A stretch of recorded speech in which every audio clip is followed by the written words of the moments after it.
the kind of shift in mindset, I guess, is the easiest way to say about Yeah. people are just not in alignment with that now, and they didn't understand that a fat transfer was even a practical or possible alternative. Because if you, from a surgical perspective, I did hundreds of them every year for breast cancer patients, Right.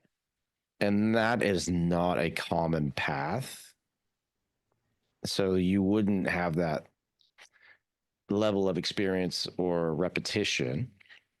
And surgery, for everybody listening, is you get better at surgery with time, and your first 10 or 15 years after you finish, you're constantly improving and getting better because you're doing and repeating a set of skills and steps, and you Yeah. get better at it. It's one of the few things where that happens.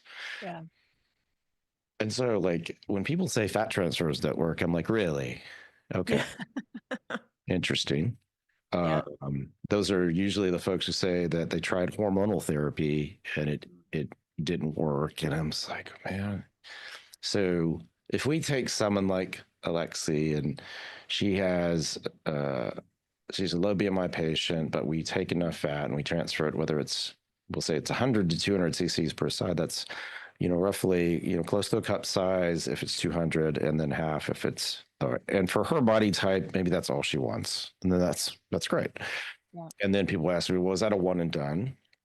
Well, that's the patient's prerogative, not mine.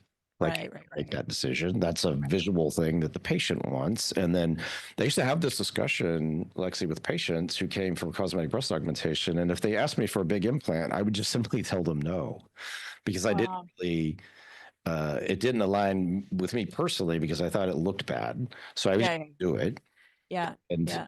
if they wanted a super small implant, I'd say, well, a fat transfer is better than that from a longevity standpoint, meaning that your exposure risk over time is going to be more risky if you have an implant that's small versus a fat transfer, because it's your own tissue. And so, like, there's this juxtaposition that people either, a full explanation is what everybody wants to get Right. an informed decision, to make an informed decision. That's basically it. And I hear that they don't, or never even knew those